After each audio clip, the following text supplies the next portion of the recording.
coming, the sun's zooming in, meltdown expected, the wheat is good there, engines stop running, but I have no fear, 'cause London is drowning. I live by the river. Good evening, everyone. Welcome to the By the Minute Arsenal podcast. I normally try and sound quite light-hearted when I'm doing that bit, but it hasn't been a good week. As we know, we've lost to Everton and Man City in the last however many hours that is. Not a good week for Arsenal. But to share the pain, there are going to be three of us, rather than the two of us there normally are. The three wise men, given the time of year, we thought that might work. So, first of all, three men anyway. You know, we'll see about the wise. So, first of all, I am Matt H. We also have Matt V. Hello, Matt. Hello, how you doing? Well, all right, apart from the football, obviously, given the fairly shambolic week we've had. And joining us, we have also Pete. Hello, Pete. Hello, Matt. This is going to be fun. Well, that's what we're hoping for. We're hoping to try and salvage something from the week. There is like one bright spot I did mention, or I will mention later on during the pod, but we'll save that for the moment. I don't want to, don't want to get all the excitement, all the good stuff out at the start. I will, however, do some quick housekeeping. Matt raised the issue last week of Petr Cech saving penalties, and I did some research, and I very much stress some here because I didn't sort of do loads of it. But I don't know about diving the right way. But I found a couple of things online. He saves around 27% of penalties faced. Or, I don't know if that means they're missed or he saves them, but let's assume the keeper has an impact on that. Which is actually not as good as Martinez, who is the best goalkeeper, it seems, on Arsenal's books at saving penalties. But he's much better than Ospina, who is only at a mere 6%. So there you go. Really? Didn't Ospina get us into the FA Cup final? Yeah, I don't think this counts penalty shootouts, which you might think is quite a big oversight. I think this was just sort of league performance over the last 5 years or something. And I say, I'm not pretending it's comprehensive. It was just some stuff I found that I thought I'd mention. So, yes, I think the bottom line is Cech is perhaps not as good as penalties as some of the other sort of Premier League keepers, let's put it that way. Mm. So there we go. Nice. I'm not expecting anything exciting out of that. I just thought I'd, to show that we do follow up and, it's there and now we can know about it. Now, if only penalties were the least of our problems this week. We'll start, we normally look at each game independently, and we'll sort of do that as a structure this week as well. But the game against Everton on Tuesday and the game against Man City yesterday were so similar. There's probably quite a lot we can mix and match about them. But we'll start at Everton last Tuesday. 2-1 down after being 1-0 up. You may hear that again later on. Just very disappointing all round. I've got lots of notes on it, but first of all, let's go to Pete first for this one. Pete, thoughts on this on the Everton game last week? On the Everton game, well, I was disappointed, as I'm sure we all were. But I was. A lot of the talk afterwards was about the fact that we had been bullied out of it, that we hadn't stood up to the physical challenge, and how Everton were very physical against us and that sort of thing. And I kind of found that I didn't feel that. I actually thought that a lot of it, I thought we stood up reasonably well to that. But actually what I thought we failed on was our passing. It seemed to me that lots more passes were going astray, and maybe that's down to the physical approach, but it didn't seem to be when I was watching it. I was thinking, no, hang on, this is just passes that we should be making, not going to where they're supposed to go. And I was, and I think that also happened yesterday without having seen it, but I suspect that was part of it as well. The fact that we just seem to have completely lost our passing game. Well, it was interesting that so much talk before the game was about the pressure on Everton and Koeman and stuff like that. And for the first sort of 20 minutes, when we were doing very nice things, that seemed to be that still seemed to be the narrative, if you like, that Everton were the team in trouble and all the rest of it. But yeah, after that, almost from the moment we scored, things seemed to go downhill, which I don't really understand why that's happened, but the same thing happened yesterday as well. We do tend to do that, though, don't we? Whenever we take the lead, and that's even in the games where we've won, we tend to be sitting back on it and trying to hold the lead rather than control the game in an attacking sense. And that's where I think we've gone wrong in both those games. Yeah, well, yes. I mean, particularly yesterday. I mean, on the back foot after 5 minutes almost. Let's say pretty quickly after the goal had gone in. A lot on the. We'll come to the City game in detail later, but there was a lot of talk on the coverage about how Man City were looking very bad and very poor in that first half. But I didn't see huge amounts from us either, to be frank. But we'll come to that later on. Matt, what were your thoughts on Everton? It's the first 20 minutes, their tactic was obviously to sit back, and they're very passive. But I don't know what started it. I think it might have just been literally one big tackle from one of their players, but all of a sudden the crowd woke up, and they just had a sort of newfound intensity. I don't think it was like the City game where we sort of appeared to have a deliberate tactic to sit back. I think we were just sort of pushed back as they came on to us. Conceded a pretty poor goal, really. Walcott sort of flew in, sort of Baines stumbled past him and got a good ball in, which we probably should have defended. And I think that was crucial going into half time. But again, the second half, I don't think it was as bad as yesterday. We had chances. Ozil missed a really good one. Yeah. It's just you always felt perhaps we were a bit vulnerable at the back, and then obviously they scored in the last few minutes. Ozil didn't cover himself in glory, cowering, and then obviously the last couple of minutes was actually chaos, and we were maybe unlucky not to get a point in the end if you just take that minute in isolation. But overall, it was a really disappointing performance, and one where, considering how poor they were for the 20 minutes at the start, we probably should have been at least 2 up and really stamped our authority on the game. Yeah, I mean, it was absolutely. I mean, it was a classic chance missed kind of game. Though, how many times? I mean, I don't want to answer this because I know it could be hundreds, but it's a rhetorical thing. How many times have we seen a game where Arsenal don't take the chances they have and then end up regretting it, or sometimes they don't end up regretting it, but you still think, well, that could have been close if if the other team were whoever it was we were playing were a little bit more clinical, and we've missed all the chances we've had. I mean, for a team that's so fated about the creativity and the ability in that final third, in theory at least, so often we're just not making the most of it, and this week we've been caught out on that not once but twice, which is disappointing to say the least. Those last couple of minutes were particularly mental. I particularly like the moment at one point where Cech was up in the opposition area, ended up in their goal, and for a split second then sort of turned around and stood in the goal like because he got confused and assumed that's where he needed to be, but then remembered he was at the wrong end of the pitch. But I was very disappointed by it because of the chance we had to win it, because we should be beating Everton, quite frankly, if we want to be a title chasing side, particularly an Everton side who were in perhaps not disarray, but there was obviously stuff going on up there. The manager was having problems, perhaps the team weren't getting behind him just as he wanted, but it didn't happen. I mean, It was the more disappointing result of the two, wasn't it? People would have probably dealt with the Man City loss if we'd managed to win against Everton and done it properly. As Matt says, we had opportunities to win that game and just didn't take them, and just sat around going, oh well, maybe we can hold on to this, and as soon as we realised we weren't going to hold on to it, fell apart. Yeah, certainly the Everton game, and of course and yesterday as well, but the Everton one, I just got the impression there was a lot of players that it just wasn't clicking, and there's that element of, does that the heads drop at that point, and you're then just almost relying on luck to maintain the lead or maintain the draw or whatever it is that the score is at the time. So it's disappointing is certainly a word to describe it. I was going to mention there wasn't really anything to say about the team news. I mean, obviously Bellerin came in, Gabriel went to the centre. Pretty much the first choice team given the injuries that there are at the moment. So we can't really complain too much about the players we had available, really. No, what about the absence of Mustafi? Do we think this was part of the reason?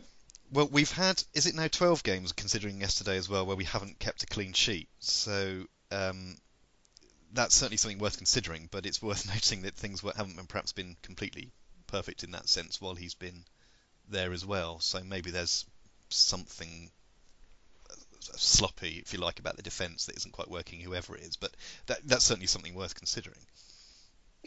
Yeah, I think maybe the first goal we missed him. Maybe that was just a ball in the box. But I don't know about you, but our zonal marking from set pieces, I've never really understood the benefit of it, because it seems to me you just allow the opposition to have a free run at the ball and rely on our defenders to sort of out-jump them from a standing start, or just obviously relies on you actually jumping. Yes. In Ozil's case, but it just seems such a flawed system, which you're immediately on the back foot as soon as the ball comes into the box. Yeah, well, that's absolutely right. I mean, man-to-man seems, maybe it's deemed to be old-fashioned or out of not the dumb thing or something, but it seems so much more straightforward to administer, if I want a better word. There's your man, pick him up, away you go. Particularly if your defence is having the odd wobble, that would seem to be a decent way of keeping things simple, at least. Yeah, I mean, at least, even if you're not out jumping, at least there's just a presence there to put the attacker off, not just give him a free jump at the ball, which I think we've seen recently in some games. Yeah, absolutely. I'm trying to. We brought Giroud and Iwobi on, I think, but they didn't make a significant difference. It was already looking a bit difficult by the time they came on. I'm trying to see when they came on. It was 20 minutes to go, so they had a bit of time to do something. And then Lucas with 3 minutes to go. I mean, I'm not sure what he's supposed to do at that point. But yeah, I thought Giroud coming on was a mistake, because it just slowed it down even more. I think it would have been better to go for Perez earlier and at that point and see if maybe that might help things. Well, we've mentioned it before that he's done pretty much everything asked of him when he has played Perez. So maybe it is time to have him as a not instead of Giroud necessarily, but as a different option, as a different consideration, perhaps. Yeah. Okay. Well, look, unless anyone's got anything else they'd like to wallow in about the Everton game, we'll move on. Because that was obviously disappointing. Between the Everton and City game, though, there was a bit of a boost, and this could be the high point of the pod, so settle down for it. Although it doesn't really mean anything in the long term. It was just Alexis Sanchez saying good things about, he wasn't bothered about the contract, he's happy staying at Arsenal. I mean, obviously that doesn't mean anything when it comes down to it. He could change his mind completely. It wouldn't take very much. And when you've got people like, what's this thing, Oscar going to China for several $100,000 a week or whatever it's going to be, China becoming a new player. I don't think for many players, but it's worth noting that that's when there's that ridiculous kind of money available, you are aware that these players could, not necessarily go where you think they're going to end up. But I know it doesn't mean anything, but I thought it was a nice thing. I read the report and I thought that's nice to see, although whether it actually comes to anything and he stays, we won't know for some time. But I was trying to look for bright spots after the Everton game, so that's why I mentioned it there. He didn't look very happy Sunday.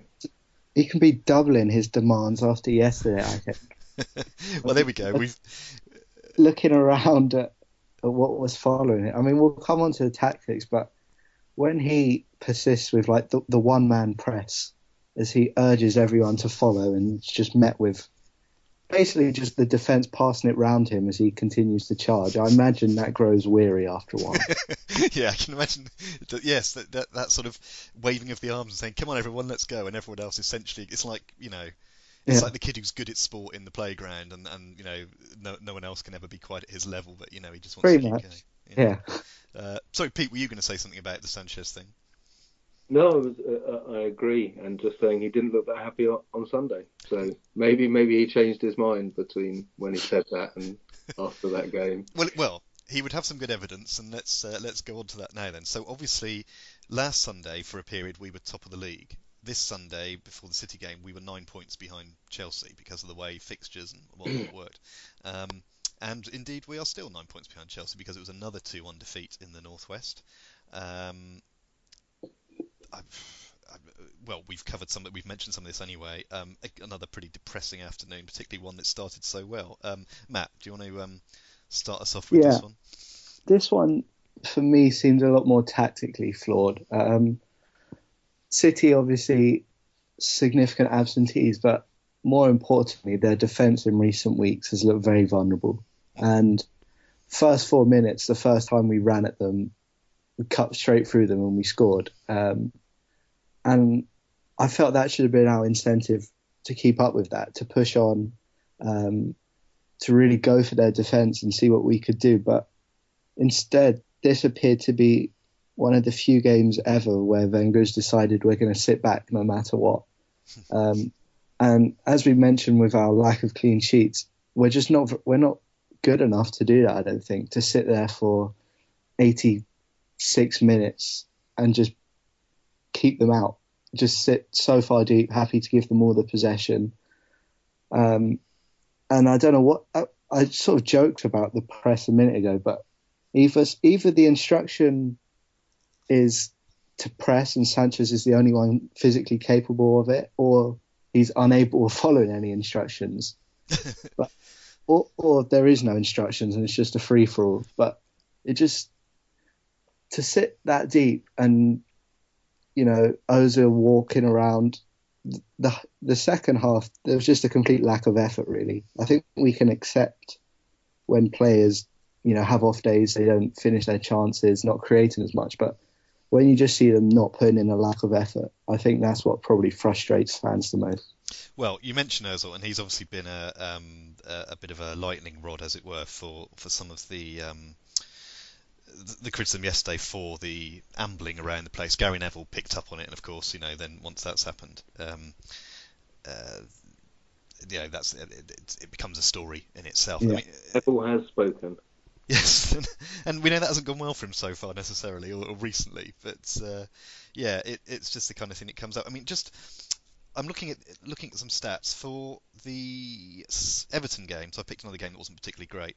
He had 52 out of 66 passes completed. For the City game, it was 40 out of 47. So his percentage rate is actually higher, but that's 20 passes less attempted. That's what's that? A quarter of the passes. More than a quarter fewer that he's actually even tried. Whether that's just the function of the way the game was, or is this something we need to worry about? I suppose is what I'm getting at. Is this a long-term thing? Is it tiredness? Is it what do we think it might be? For Ozil particularly. For Ozil particularly, I think for the moment, yeah. I think what you've got to remember is that he's had 2 bad games, and that's it. I mean, they have been very bad, but they have been 2 bad games, and he's been the reason for a lot of our good results before that. And I don't think we should criticise him too heavily for 2 bad games, whilst understanding they were bad. They were really bad, particularly Sunday, from what I understand. Although, as you know, I haven't properly seen it yet. So. Yeah, Matt. I mean, I don't want to be too over the top and get the Ozil out banners prepared, but. We've got to discuss it because it's obviously one of those things that comes up. It seems unfair, I suppose. My argument would be it seemed a little unfair to pick on him when the whole team was fairly shabby. I don't remember too many standout performances over the 2 games, really. But it's worth mentioning, I think. I think he's sort of disadvantaged by his general style of play, which even at the best of times perhaps looks a little laid back. But he certainly wasn't the only one yesterday who didn't look to be fully behind the effort. And as Pete said, he's been the reason for so much of our success this season. But I think as one of our best players, we sort of look to him in the big games and hope he can pull something off. And I think in terms of his passing yesterday, I don't think he was helped by our tactics either. When we were sort of so compact. And so deep, when he then did get the ball, when we won it back, he had no one ahead of him really to look to. And it was all really crowded. So we're looking for really intricate passes, no real attempts to even counter-attack in the second half. So in terms of options available to him, he had very little going forward. Yeah, the intricate passing is interesting because we were trying that out of from the back as well, quite a lot of the time. I mean, there was the occasional hoof from Czech, but... and we got away with that. That wasn't the cause, I don't think, of any of the goals against us yesterday. But certainly I've got the heart in mouth for quite a lot of the time when that's happening. It is the cause of a feeling that the team gets, even if none of those particular errors of trying to play out from the back lead to anything disastrous in itself. It must be part of the feeling that you're getting overrun. Yeah. That, why are we not hoofing it at times? Why are we constantly trying to play out from the back under those circumstances where, just to relieve the pressure a bit? Yeah. And there's another similarity. So just think about another similarity before I forget it. Conceding the goal to Everton just before half-time on Tuesday, and then conceding against Sana, who looked a good player for City, their most threatening player, conceding, first minute of the second half? There's something slightly switched off about that, almost, which is slightly worrying. I do wonder what does get said at half-time, because, I know there's been a lot of criticism of our performance yesterday, but the first half wasn't particularly bad, necessarily. I know we didn't push on, but we looked, apart from Sterling's chance, we looked decent enough defensively, and probably justified our 1-0 lead. But to then come out in the second half just so poor and so slow, I think their goal came from Czech's clearance. They won the header and just immediately cut through us. I don't know what does get said at half time for them to come out. You think that they'd be pumped up after the Everton performance, to be 45 minutes away from a huge away win, and yet they come out in that manner, and it just immediately, I imagine once that goal went in, it becomes 1-1.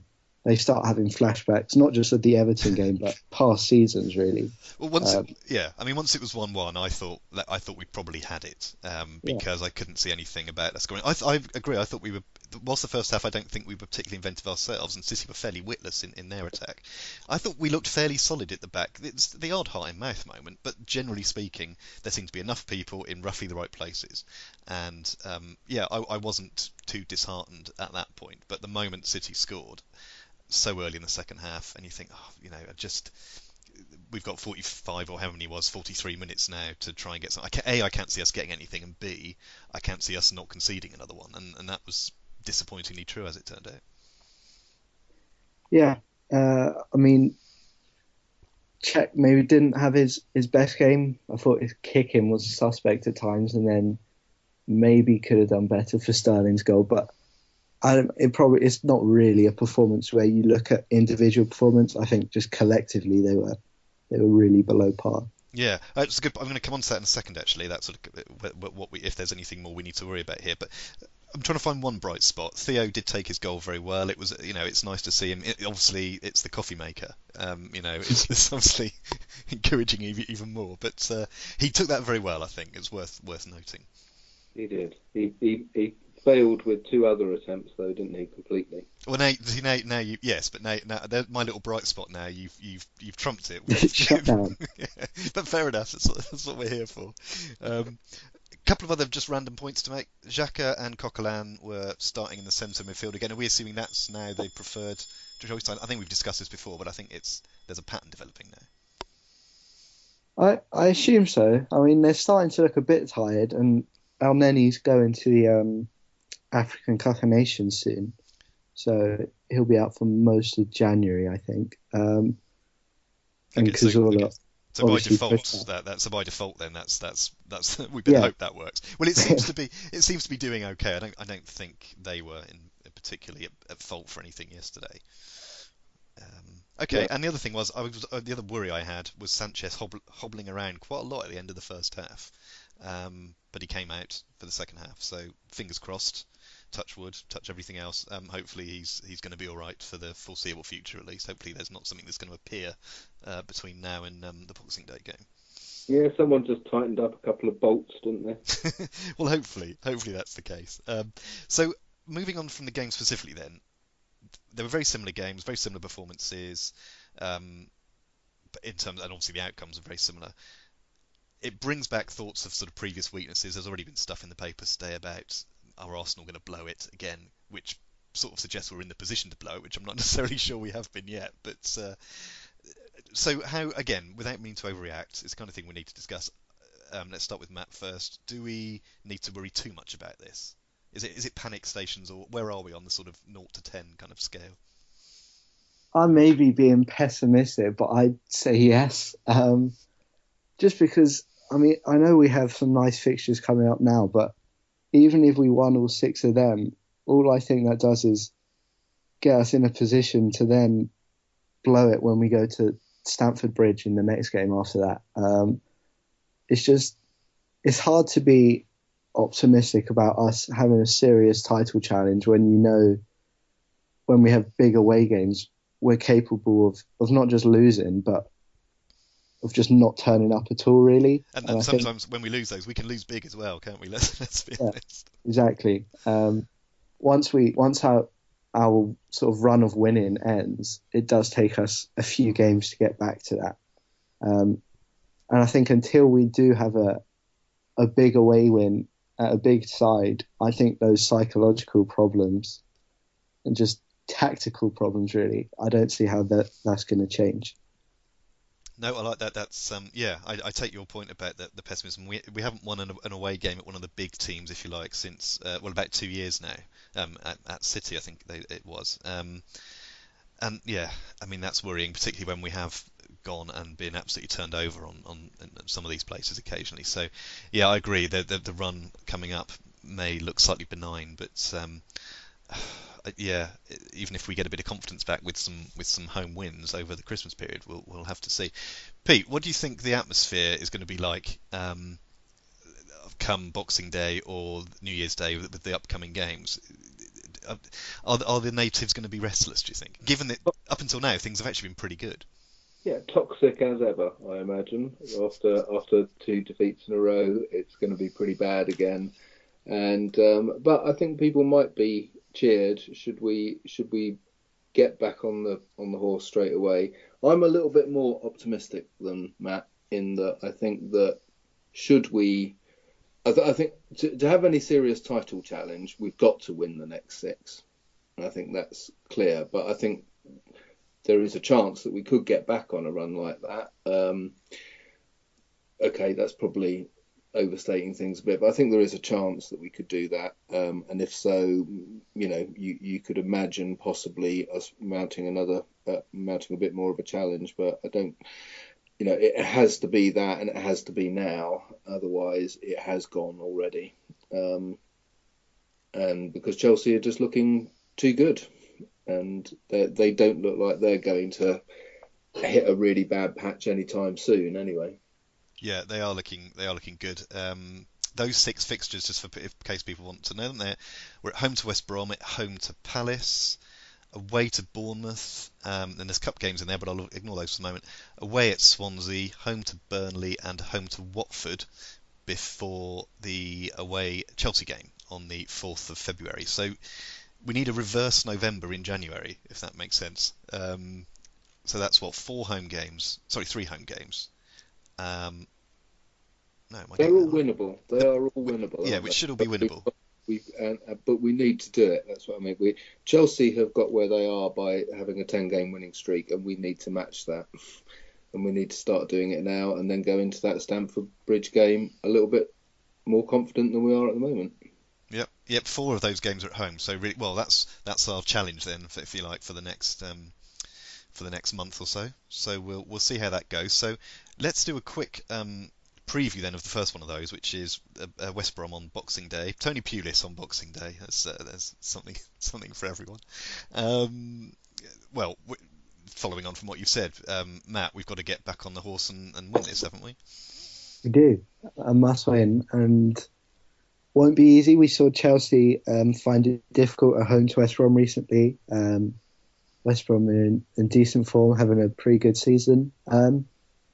But I'm sure it is the type of game that our players will turn up for, you imagine. I imagine we will get back to winning ways. Obviously, it's always tough to predict around the Christmas period because our team's not going to be completely settled. I imagine there'll be quite a bit of rotation. So yeah, it'll be interesting to see how much rotation there is. That's a good point, because obviously we've got plenty of players who've done quite well when they've come in. So that's be interesting to see, injuries aside, if they can come in. So, but yeah, so we don't need to actually go into this in detail because we've sort of discussed it. But So yeah, we want to beat West Brom, we want to beat Palace on New Year's Day. Pete, any thoughts about those particular games specifically? Yeah, I think the first one will be a struggle, certainly against West Brom, and they are on a good run, and Chelsea did struggle against them. I'd agree with Matt that it's going to be difficult. I would actually suspect we won't win it, and we'll probably get a draw out of it, which is not good enough.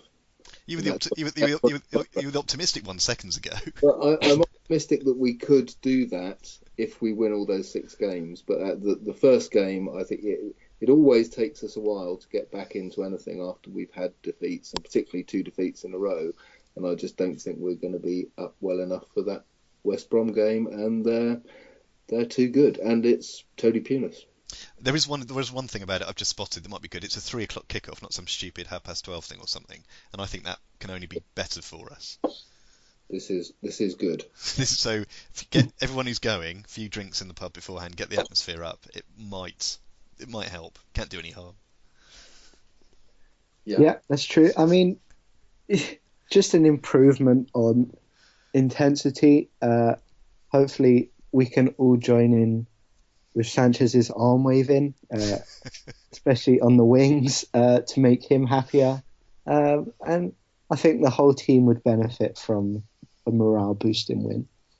So there's a lot riding on this West Brom game, I think, is what we're saying between us. That if it is a draw, as Pete thinks it may be, then that would be bad. Let's put it that way.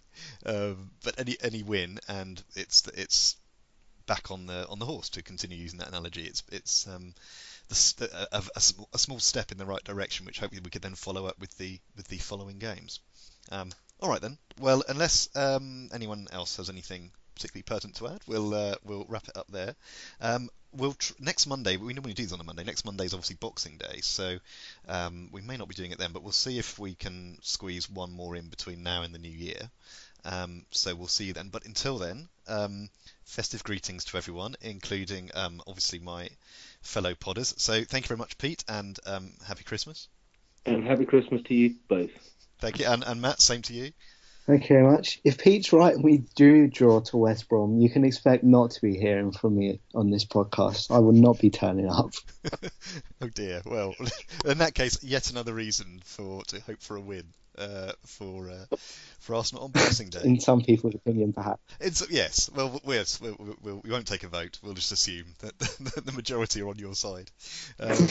All right. Well, thank you very much both, and thank you very much for listening. And we will be back soonish. I don't know if we'll all be back. We'll see how it goes. But take care. Enjoy the Christmas break, and we will speak to you soon. Cheers. Bye-bye.